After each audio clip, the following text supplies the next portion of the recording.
ಸರಿ ಮುದ್ದೆ ಬಟನ್ ಹಾಕೋ ನಾರಾಯಣ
ನಾನು ಶ್ರೀಶೈಲ ಪೂಜಾರಿ ಅಂತ ಯಲಗೂರು ಗ್ರಾಮದವ್ರಿ. ಸ್ವಯಂಮೂರ್ತಿ ತನ್ನಿಂದ ತಾನೇ ಉದ್ಭವ ಆಗಿದ್ದ ಹನುಮಪ್ಪನ ಮೂರ್ತಿ ಇದು. ಬಿಜಾಪುರ ಜಿಲ್ಲಾ ನಿಡಗುಂದಿ ತಾಲೂಕು ಆಗ್ಯದ್ರಿ. ಮೊದಲ ಮುದ್ದೇವಾಳ ತಾಲೂಕಿತ್ತು, ಯಲಗೂರು ನಿಡಗುಂದಿ ತಾಲೂಕು ಆಗ್ಯದ್ರಿ. ಸ್ವಯಂಮೂರ್ತಿ ತನ್ನಿಂದ ತಾನೇ ಉದ್ಭವ ಆಗಿದ್ದು ಮಾತಾಡೋ ದೇವ್ರಂತ ಪ್ರಸಿದ್ಧಿ ಆಗ್ಯದ್ರಿ. ಇಲ್ಲಿ ಏನೋ ಪ್ರಶ್ನೆ ಕೇಳೋದಿದ್ರು ಬಲಗಡೆಯಿಂದ ಪ್ರಸಾದ ಪತ್ರಿ ಬೀಳ್ತಾವ್ರಿ. ಅದ್ರ ಮ್ಯಾಗ ದೇವ್ರನ್ನ ಮಾತಾಡ್ತಾರೆ ಪೂಜಾರಿಗಳು. 3 ಹೊತ್ತು ಪೂಜೆ ಆಗ್ತದೆ ರೀ. ಮಧ್ಯಾಹ್ನ ಪೂಜೆ, ಸಾಯಂಕಾಲ ಧೂಪಾರ್ತಿ, ಬೆಳಗ್ಗೆ ಮಂಗಳಾರತಿ, ತ್ರಿಕಾಲ ಪೂಜೆ ಆಗುತ್ತೆ. ಸ್ವಯಂಮೂರ್ತಿ ತನ್ನಿಂದ ತಾರೆ ನದಿಯಂತ್ರ ದಿನನಿತ್ಯ ಒಂದು ಕೊಡ ನೀರು ತಂದು ಪೂಜೆ ಮಾಡ್ತಾರೆ ಪೂಜಾರಿ. ಇಲ್ಲಿ ಎಲ್ಲಿ ನಡೆದಾಗ ಪೂಜೆ ಮಾಡೋದು, ನೀರು ತರಂಗಲ್ಲ, ನದಿಗೆ ಹೋಗಿ ತೊಗೊಂಬಂದು ಪೂಜೆ ಮಾಡ್ತಾರೆ.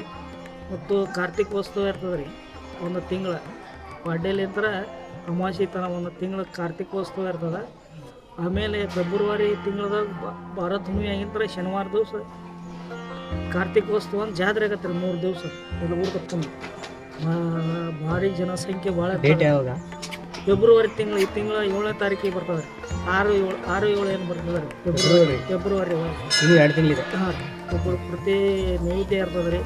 ಹರಿಶಾವಿಗೆ ಇರ್ತದೆ, ಓಕಳಿ ಪೂಜೆ ಇರ್ತದೆ, ಕೊಂಡ ಪೂಜೆ ಮಾಡ್ತಾರೆ, ಪಲ್ಲಕ್ಕಿ ಉತ್ಸವ ಇರ್ತದೆ, ಹರಿಶಾವಿಗೆ ಅಂತ ಇರ್ತದೆ ರೀ. ಫುಲ್ ಎಲ್ಲ ಭಕ್ತಾದಿಗಳಿಗೆ ಇರ್ತದೆ. ಮಹಾಪ್ರಸಾದ ಕೆಂಡ ಏನಾರು ಇರ್ತಾ ಇಲ್ಲಿ? ಇಲ್ಲ ರೀ, ಕೆಂಡ ರಥೋತ್ಸವ ಇರ್ತದೆ, ಕುಸ್ತಿ ಇರ್ತದೆ ಹೊರಗಡೆ. ಪ್ರತಿ 3 ದಿವಸನೂ ಅನ್ನದಾಸೋಹ ಇರ್ತದೆ. ಪ್ರತಿ 3 ದಿವಸ ಮುಂದಿನ ವರ್ಷ 2026 ಫೆಬ್ರವರಿ 7ನೇ ತಾರೀಕು. 6-7 7ನೇ ತಾರೀಕು 3 ದಿವಸ ಅಂದರೆ ಶನಿವಾರ, ಐತಾರು, ಸೋಮವಾರ. 6, 7, 8. ಹಾಂ ರೀ. ಶನಿವಾರ ಬ್ರಾಹ್ಮಣರ ಊಟ ಅಂತ ಇರ್ತದೆ, ಪ್ರಸಾದ ಅದು ಎಲ್ಲರಿಗೂ ಇರ್ತದೆ ರೀ. ಐತಾರು ಬೆಳಗ್ಗೆ ಪಲ್ಲಕ್ಕಿ ಉತ್ಸವ ಇರ್ತದೆ, ಮಧ್ಯಾಹ್ನ ಹರಶಾಂಗಿ, ಸಾಯಂಕಾಲ ರಥೋತ್ಸವ ಮತ್ತು ತೇರು, ಸೋಮವಾರ ದಿವಸ ಕುಸ್ತಿ ಇರ್ತದೆ.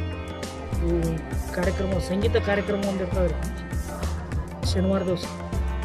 ಒಂದು ಫುಲ್ ರಾತ್ರಿ ಒಂದು ಹಗಲಿ ಸಂಗೀತ ಕಾರ್ಯಕ್ರಮ ಇರ್ತದೆ.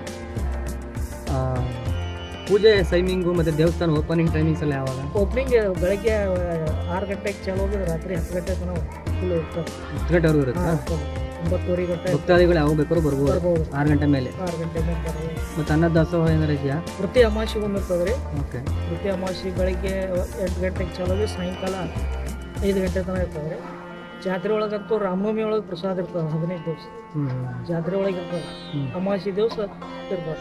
ಅನ್ನದಾಸೋಹದ ಭವನ ಏನೋ ಕಟ್ಟೋದ ಆಪ್ಷನ್ ಇದೆಯಾ? ಇನ್ನು ಕಟ್ಟ್ಯಾರ, ಮಂಗಲ ಕಾರ್ಯ ಎಲ್ಲ ಐತೆ ನಡೀತಾ ಇದೆ. ಐತೆ. ಓಕೆ. ಭಕ್ತಾದಿಗಳು ಏನಾರ ತಂದು ಕೊಡಿದ್ರೆ ಕೊಡ್ಬೋದಲ್ಲ? ಕೊಡ್ಬೋದು ರೀ. ಅನ್ನದಾಸೋಹ ಕೊಡ್ಬೋದು, ಇಲ್ಲಿ ಕಮಿಟಿಗೆ ಕೊಡ್ಬೋದು. ನಮ್ಮ ಇಚ್ಛಾ ಎಲ್ಲಿ ಬರ್ತದೆ ಅಲ್ಲಿ ಕೊಡ್ಬೋದು. ಸರಿ, ಓಕೆ ಸರ್. ಡ್ಯೂಟಿ ಅಂತೇಳಿ ನಾವು ಮೂಲತಃ ಇಲ್ಲಿ ಶೌಕಾಟ್ಲಿ ಮಾಡ್ಕೊತ ಬರ್ತಾ ಇದ್ದೀವಿ. ಶ್ರೀ ಯಲಗುರೇಶ ಅಂತ ಇವರು ನಮ್ಮ ಅರ್ಚಕರು ದೇವಸ್ಥಾನದ. ಇಲ್ಲಿ ಅರ್ಚಕರು ಕ್ಷತ್ರಿಯರ ಜನಾಂಗದವರು ಅರ್ಚಕರಿದ್ದಾರೆ ಇಲ್ಲಿ.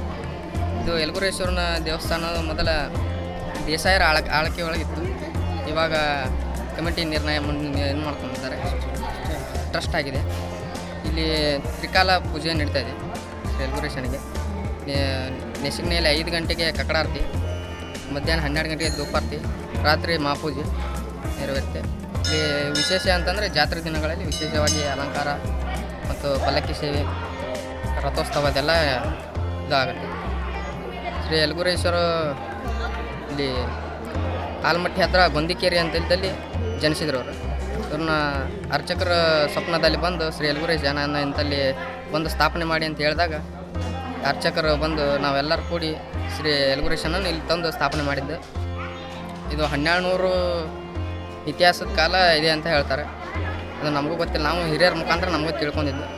ನಾವು ತಿಳ್ಕೊಂಡು ಇವಾಗ ಹೇಳ್ತಾ ಇದ್ದೇವೆ ಅಷ್ಟೇ. ಶನಿವಾರಕ್ಕೊಮ್ಮೆ ಪಲ್ಲಕ್ಕಿ ಉತ್ಸವ ಇರ್ತದೆ. ಅಮಾವಾಸ್ಯೆ ದಿನದಲ್ಲಿ ಅನ್ನ ಪ್ರಸಾದ ಇರ್ತದೆ. ಇಷ್ಟು ಹೇಳ್ತೀವಿ. ಪ್ರತಿ ಶನಿವಾರ ಪಲ್ಲಕ್ಕಿ ಉತ್ಸವ ಇರುತ್ತಾ? ಹಾಂ, ಪ್ರತಿ ಶನಿವಾರ. ಟೈಮಿಂಗ್ಸ್ ಏನಾದ್ರು ಇದೆಯಾ? 6:30 8 ಗಂಟೆ ಒಳಗೆ ಪಲ್ಲಕ್ಕಿ ಉತ್ಸವ ನಡೀತದೆ. ಮಾರ್ನಿಂಗು? ಅಲ್ಲ, ನೈಟ್ ಸಂಜೆ. ಮತ್ತೆ ಅವಾಗ 700 ಎಲ್ಲರೂ ಕೊಡ್ತಾರೆ. ಇದಕ್ಕೆ ಶ್ರೀ ಯಲಗುರೇಶನಿಗೆ 700 ಅಂತೇಳಿ 7 ಗ್ರಾಮಗಳಿಗೆ ಹನುಮಂತ ದೇವರು 7 ಗ್ರಾಮ ಕೂಡಿ 7 ರೇಷ ಯಲಗುರೇಶ 7 ಗ್ರಾಮಗಳಿಗೆ ಒಂದು ಹನುಮಂತ ದೇವಸ್ಥಾನ ಇರೋದು ಒಡೆ ಅಂತೇಳಿ ಯಲಗುರೇಶ 7 ರೇಷ ಯಲಗುರೇಶ ಅಂತ. ಓಕೆ. ಇದು ಬರಬೇಕು ಅಂದರೆ ಭಕ್ತಾದಿಗಳು ಹೆಂಗೆ ಬರಬೇಕು? ಆಲ್ಮಟ್ಟಿಯಿಂದ ನಿಡಗುಂದಿ, ಬಿಜಾಪುರ ಡಿಸ್ಟಿಕ್ ನಿಡಗುಂದಿ. ಇದು ಯಲಗೂರು ಬಿಜಾಪುರ ಡಿಸ್ಟಿಕ್ ಆಗಿದೆ. ಓಕೆ. ಆಲ್ಮಟ್ಟಿ ನೆರಸ್ತಿಂದ 3 ಕಿಲೋಮೀಟರ್ ಆಗಿದೆ. ನಿಡಗುಂದಿಯಿಂದ 3 ಕಿಲೋಮೀಟರ್. ಬಸ್ಸಲ್ಲಿ ಬಂದರೆ ಎಲ್ಲಿ ಇಳ್ಕೋಬೇಕು? ಬಸ್ಸಲ್ಲಿ ಬಂದರೆ ನಿಡಗುಂದಿ ನಿಡಗುಂದಿ ಅಲ್ಲಿಂದ ಆಟೋಗಳು ಸಿಗ್ತವೆ. ಇಲ್ಲ, Almatti railway station. Almatti railway station ಅಲ್ಲಿಂದ ಆಟೋಗಳು ಸಿಗುತ್ತೆ. ಭಕ್ತರಿಗೆ ಅನುಕೂಲ ಆಗ್ತದೆ. ಅಲ್ಲಿಂದ ಆಟೋಗಳು ಸಿಗುತ್ತೆ. ಭಾರತೂಣಿ ಆದ್ಮ್ಯಾಗ ಜಾತ್ರೆ ಉತ್ಸವ ಆಗ್ತದೆ. ಭಾರತೂಣಿ ಆದ್ಮೇಲೆ ಪ್ರತಿ ಮರು ಶನಿವಾರದಿಂದ ಕಾರ್ತಿಕೋತ್ಸವ ಅಂತ ದೊಡ್ಡ ಪ್ರಮಾಣ ಜಾತ್ರೆ ಆಗ್ತದೆ 1 ವಾರ. ಮತ್ತು ರಾಮನವಮಿ ಯುಗಾದಿಯಿಂದ ರಾಮನವಮಿ ಅಂತ 15 ದಿವಸ ಉತ್ಸವ ಆಗ್ತದೆ. ಓಕೆ. ಇಲ್ಲಿ ಹನುಮ ಮಾಲೆ ಏನು ಮಾಡಲ್ವಾ? ಹನುಮ ಮಾಲೆ ಇಲ್ಲಿ ಧರಿಸ್ಕೊಂಡು ಹೋಗ್ತಾರೆ.